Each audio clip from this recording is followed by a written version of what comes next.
Meus queridos, a paz do Senhor Jesus a todos. Hoje, lição de número 9, resistindo à tentação no caminho. Nossa lição está dividida em 3 tópicos principais, que são a tentação e sua esfera humana. Segundo, o Senhor Jesus e a tentação. E terceiro, resistindo à tentação. Nosso texto áureo se encontra em Mateus capítulo 26, versículo 41, que diz: vigiai e orai, para que não entreis em tentação. Na verdade, o espírito está pronto, mas a carne é fraca. Note bem que a palavra vigiar vem antes de orar. Então nós temos que orar? Sim, mas temos que vigiar primeiro. Vigiar e orar. Fazer as duas coisas.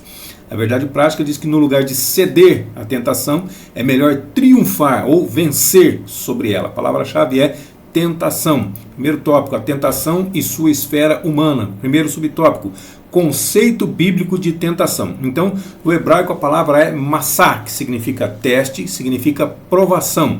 Deuteronômio 4:34 diz assim: ou se Deus intentou ir tomar para si um povo do meio de outros ou de outro povo com provas. Aqui o provas é o massá, tá? Com sinais, com milagres, e com peleja, e com mão forte, com braço estendido, e com grandes espantos, conforme tudo quanto o Senhor vosso Deus vos fez no Egito aos vossos olhos.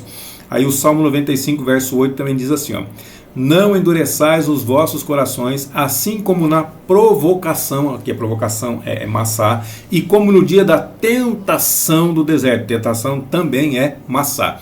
E no Novo Testamento a palavra grega é peirasmos, ou seja, teste, prova, e aparece 25 vezes no Novo Testamento dessa forma assim. 1 Coríntios 10:13, não veio sobre vós tentação. Então tentação não é o peirasmos aqui, senão humana, mas fiel é Deus, que não vos deixará tentar acima do que podeis, antes com a tentação dará também o escape, para que a possais suportar.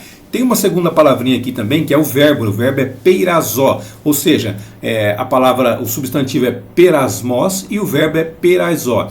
Como verbo significa testar ou submeter à prova, e aparece aproximadamente 36 vezes no Novo Testamento. João 6,6 é uma das aparições. Mas dizia isto para o experimentar, peirazó, porque ele bem sabia o que havia de fazer.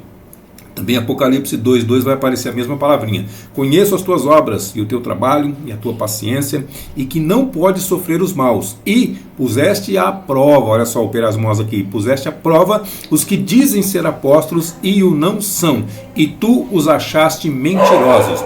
Aí vem o segundo subtópico, dizendo assim: duas vias da tentação. A tentação, deixa eu dar uma pausa aqui para esse cachorro sair dali. Prontinho, retornamos aqui. A tentação pode vir, duas vias de tentação, segundo subtópico. A tentação pode vir do diabo, Gênesis capítulo 3, bem como de dentro de nós, Tiago capítulo 1, versículo 14 e 15. Mas cada um é tentado quando é atraído e engodado pela sua própria consciência, Então a tentação pode vir do diabo, mas também pode vir de nós mesmos. Versículo 15, depois, havendo a concupiscência concebida, concupiscência significa os desejos da carne, os desejos não controlados da carne. A concupiscência concebida dá à luz o pecado, e o pecado sendo consumado gera a morte. Então primeiramente morte espiritual e depois também a morte física. A que tem origem no diabo, essa tentação que tem origem no diabo, ela tem o intuito de desviar-nos de nossa missão e do nosso propósito de vida estabelecidos por Deus. Agora, a que nasce dentro do ser humano, ela tem a ver com os vícios da alma, quando nós nos entregamos à atração, ao engodo e ao deleite ou aos desejos da carne.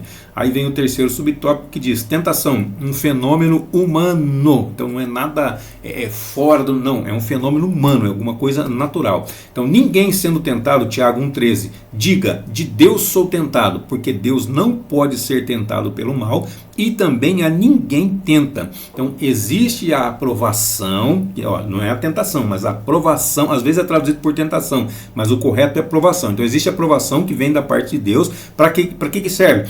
Para aperfeiçoar o nosso caráter. Então Tiago 1, versículos 2 e 4 diz assim: meus irmãos, tende grande gozo quando cairdes em várias tentações. Olha só, tá vendo? Está traduzido como tentação, mas na verdade é provação, cairdes em várias provações.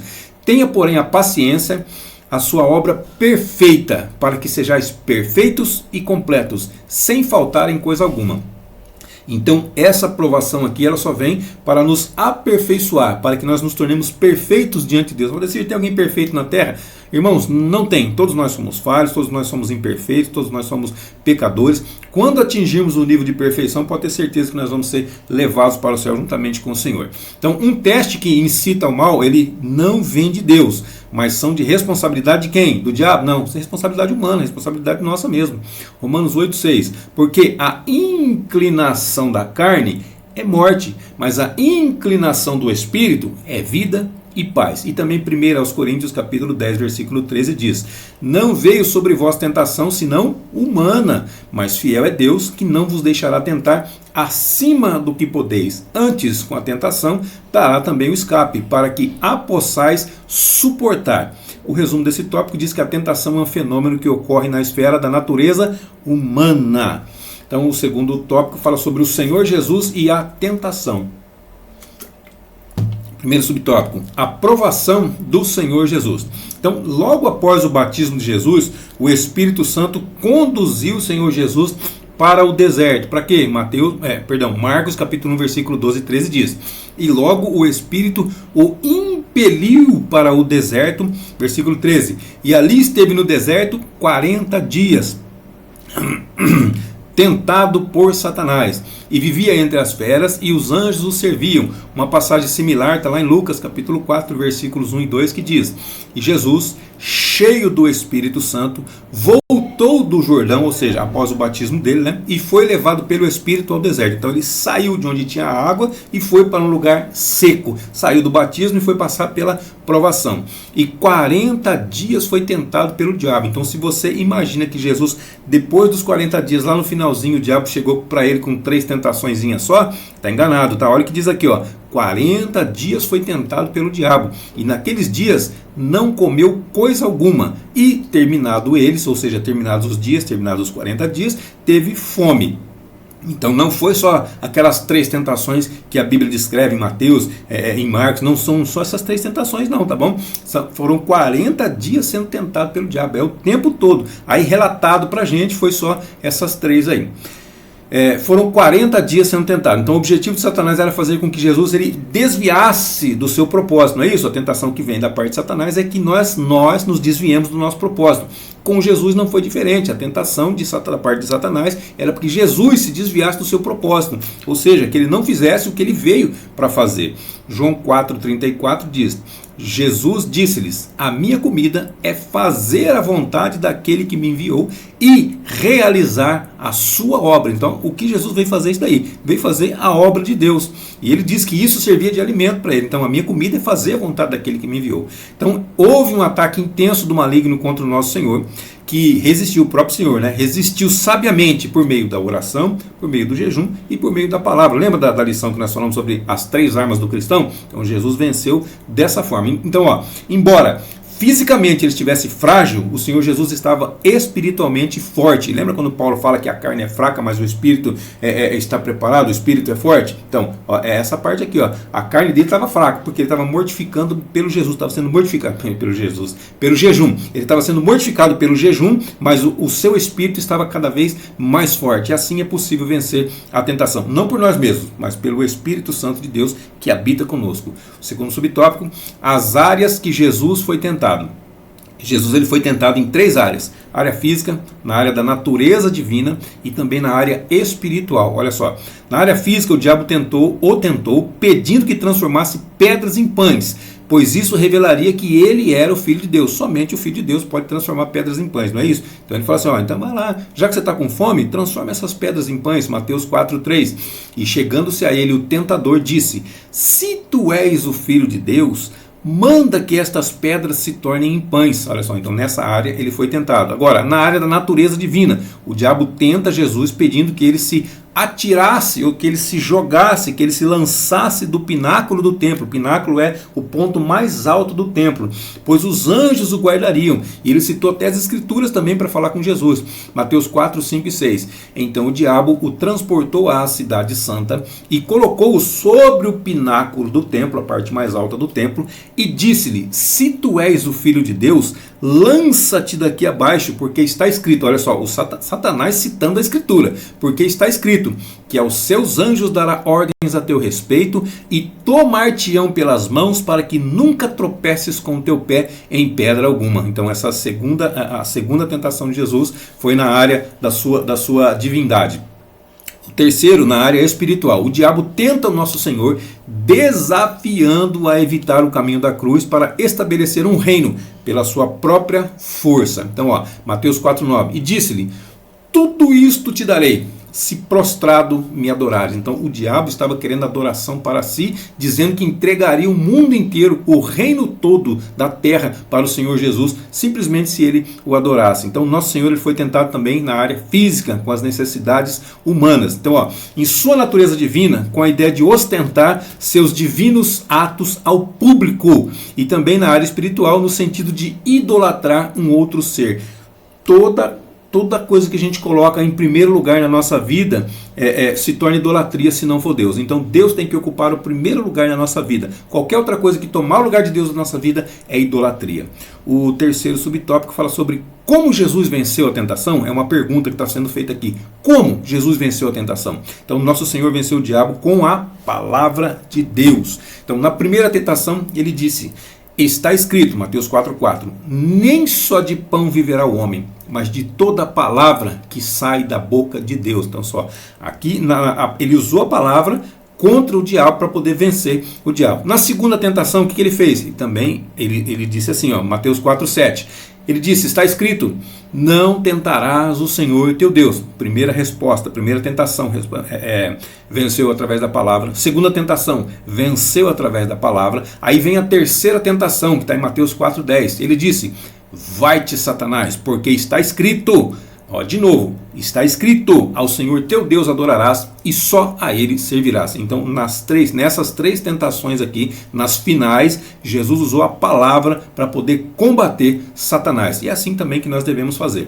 Então ao lado da oração, ao lado do jejum, conforme nós já estudamos em lições anteriores, nós devemos vencer o inimigo e seus ardis e suas astúcias tentadoras através do quê? Através da palavra de Deus. Então misturado com o jejum, misturado com a oração, a palavra de Deus é a que vai nos ajudar a vencer todo maligno. Efésios 6, 11 e o 17. Olha só: revestivos de toda. Então a armadura de Deus ela tem várias peças. E está dizendo aqui, o conselho de Paulo é isso aqui, revestivos de toda. Não é só uma parte, não é só espada, não é só escudo, não é só caneleira, não é só capacete. Não, de toda a armadura de Deus, é por completo. Por quê? Para que nós possamos estar firmes contra as astutas ciladas do diabo. Então às vezes a gente fala assim, cai em alguma armadilha e fala assim, esse diabo, às vezes não é nem o diabo, ele só montou a armadilha, só montou a arapuca ali. Eu não sei se você sabe que arapuca é uma armadilha antiga para poder pegar passarinho. Ele montou a arapuca ali, montou a armadilha e foi embora. E aí o crente desavisado vai passando sem saber e acaba caindo. Então são as astutas ciladas do diabo, são ciladas que ele prepara, são armadilhas que ele prepara, e nós, como desavisados, acabamos caindo nessa armadilha. E não foi nem ele só preparou e foi embora. Então não é ele, é a astuta cilada que ele deixou pronta para que nós caiamos. Versículo 17: tomai também o capacete da salvação e a espada do Espírito, que é a palavra de Deus. Então outro conselho aqui. Então além de toda a armadura, ele ainda fala da palavra de Deus. A palavra de Deus faz parte da armadura, não faz? Porque ela é a espada do Espírito, ela é conhecida como a espada. Então ela é uma arma de ataque e é uma arma também de defesa. Ela serve para as duas coisas. Então palavra de Deus para poder vencer os ataques do inimigo. Resumo desse tópico diz que nosso Senhor venceu o diabo com a palavra de Deus. Lembrando que ele estava em jejum e também em oração. Terceiro tópico fala sobre resistindo à tentação. Primeiro subtópico: todos somos tentados. Não importa se você tem 100 anos, se você é criança, se você é jovem, se você é adolescente, não importa. Todos nós somos tentados. Então, por mais que nós observemos as disciplinas da oração, do jejum, da leitura ou meditação da palavra de Deus, o inimigo não deixará de nos tentar. Aquele crente é muito forte, eu não vou tentar. Negativo, quanto mais forte, mais ele vai tentar, mais ele vai ser tentado, mais ele vai passar por dificuldades. Nós vivemos em uma sociedade pós-moderna que intenta, a intenção dela é o quê? Naturalizar o relativismo. É tudo relativo. Não, isso aí não é bem assim. Quando ele lê a palavra de Deus, fala, não, isso aí não é bem assim. Coloca alguma coisa para relativizar. Então, a nossa sociedade, ela tem tentado fazer isso com a palavra de Deus também. Além de todas as outras coisas, também tem tentado fazer com a palavra de Deus. E em muitos lugares tem conseguido. Então, o que eles fazem? Eles procuram nos moldar conforme os costumes mundanos deles. Então eles têm os costumes deles e querem que nós também façamos da mesma forma que eles fazem. Romanos 12:2, olha o conselho de Paulo. E não sede conformados com esse mundo, não tomem a forma desse mundo, não se amoldem a este mundo, mas sede transformados pela renovação do vosso entendimento, para que experimenteis. Então, depois de tudo isso aqui, da transformação, renovação do nosso entendimento, para que nós possamos experimentar o quê? Qual seja a boa, qual seja a agradável e qual seja a perfeita vontade de Deus para as nossas vidas. Segundo subtópico, fala sobre rejeite a tentação. Então, você não pode, uma frase de Martinho Lutero, você não pode impedir que os pássaros voem sobre a sua cabeça, mas você pode impedir que eles façam ninhos. Então, voar sobre a nossa cabeça não tem como impedir, mas fazer um ninho na nossa cabeça, aí sim, né? O que ele quis dizer com isso? Nós não podemos impedir que a tentação apareça, ou seja, a tentação ela vai aparecer com toda certeza, mas com a ajuda do Espírito Santo, nós podemos evitar que ela nos domine, que ela nos controle. E isso aí também é bíblico, apesar da frase dele ser uma frase de Martinho Lutero, mas olha só, em relação à Bíblia, olha o que diz aqui, nós percebemos isso aonde? Na fuga de José diante da mulher de Potifar. É isso aí, está lá em Gênesis capítulo 39, a partir do versículo 12. Também aonde? Jó, quando ele diz que, a Bíblia diz que Jó se desviava do mal, Jó fugia, a atitude de Jó era fugir. Então, Jó era um homem que se desviava do mal. Jó capítulo 1, a partir do versículo 1, também vai falar sobre as qualidades de Jó ali. Então, olha só, 2 Timóteo 2:22, na versão NVT, que é a nova versão transformadora. Fuja de tudo que estimule as paixões da juventude. Agora na nossa versão, Almeida Corrigida Fiel, que é a tradução que nós costumamos utilizar no nosso trabalho aqui de escola bíblica. Foge também das paixões da mocidade. É só o início do versículo, tá? O versículo é maior. Foge das paixões da mocidade. NVT, fuja de tudo que estimule as paixões da juventude. Mesmo porque a juventude é o período que mais sofremos tentações, principalmente na parte carnal. Mas não deixa de 40, 50, 60, 80, 90, ter as mesmas tentações também, tá? É o tempo todo o tempo. E as tentações que vão aparecer para nós são aquelas que nós mais gostamos. Ele não vai colocar alguma coisa diante de você que você não gosta. Tem gente que não se incomoda com dinheiro, tem gente que não liga. Ele não vai colocar dinheiro, ele sabe que a pessoa não liga. Tem gente que não se preocupa muito com mulher. Ele não vai colocar mulher, ele vai colocar aquilo que você mais gosta no seu caminho. É assim que é tentação, senão não é tentação. Como que você vai ser tentado? Eu não tenho vontade nenhuma de tomar água. Como que vai me tentar com água? Não tem como tentar com água se a pessoa não se incomoda com água, tá certo? Então a tentação é aquilo que você mais gosta. Terceiro subtópico fala sobre arrependa-se. Então é possível que o crente ceda à tentação. Acontece. Contudo, é possível também restabelecer o relacionamento com Deus por meio do arrependimento e confissão de pecados. Então, aconteceu, pequei, caí, cedi à tentação, agora não tem mais jeito para mim. Tem jeito para você. Ainda que outros digam, posso dizer, não tem mais jeito. Enquanto há vida, há esperança. Se você se arrepender verdadeiramente, confessar o seu pecado ao Senhor Jesus, com toda certeza você consegue restabelecer esse relacionamento novamente, porque ninguém mais do que Deus está preocupado em restabelecer esse relacionamento contigo novamente. Ele quer restabelecer esse relacionamento. Então só depende de nós queremos também, porque Ele está de braços abertos. Da mesma forma que Ele morreu, Ele continua nos aguardando para restabelecer o relacionamento com Ele. Provérbios 28:13 diz que o que encobre as suas transgressões nunca prosperará, mas o que confessa e deixa, abandona, não faz mais, alcançará a misericórdia de Deus. Então, em caso de ceder à tentação, nós não podemos tentar nos justificar, nós não podemos jogar a culpa nos outros e nós não podemos ignorar os atos pecaminosos. Vou deixar quieto isso aqui, vamos encobrir que o tempo vai curar. Não, o tempo não cura, o tempo não perdoa pecado. O que perdoa pecado é a confissão, é arrependimento. arrependimento. Então, cedeu à tentação, volta a fazer a coisa correta. Não adianta querer esconder, não adianta querer colocar a culpa nos outros. Não adianta. Lembra de Adão, lá no comecinho? Ah, a mulher que tu me deste. Aí a mulher, a serpente me enganou. Você entendeu? E assim vai, um passando a culpa para o outro. Nós não podemos agir dessa forma. O resumo desse tópico diz que nós somos encorajados a assumir a postura de Cristo e a não se conformar com esse mundo, a não tomar a forma desse mundo. Aqui na conclusão diz que o Senhor Jesus foi tentado em tudo, mas em nada ele pecou, ele não pecou de forma alguma. Hebreus 2:18. Porque naquilo que ele mesmo, sendo tentado, padeceu, ele sofreu, ele pode socorrer aos que estão sendo tentados. Toda a tentação que nós estamos passando, Jesus já passou, então ele consegue nos socorrer. Clamemos a ele que ele pode nos socorrer, porque ele sabe como que é difícil. Hebreus 4:15, porque não temos um sumo sacerdote que não possa compadecer-se das nossas fraquezas. Pelo contrário, ele pode. Porém, um que, como nós, em tudo foi tentado, mas sem pecado. Se ele conseguiu passar por isso, nós também conseguimos. Ah, porque nós somos fortes? Não, negativo. Porque nós também temos o Espírito Santo de Deus dentro da nossa vida. E ele também, Jesus disse também que nós faremos coisas maiores do que ele. Então nós temos condições. 24 horas o Espírito Santo de Deus permanece, habita, tabernacula dentro de nós. Ele habita conosco. Então nós temos condições de poder vencer assim como Jesus venceu. É fácil? Não, não é fácil. Se fosse fácil, todo mundo faria. Então nós devemos seguir o exemplo de Jesus e não sermos seduzidos pela tentação. Só assim, somente dessa forma, nós poderemos desfrutar de uma vida de santidade e também de comunhão com Deus. Olha só o que Tiago diz aqui, ó.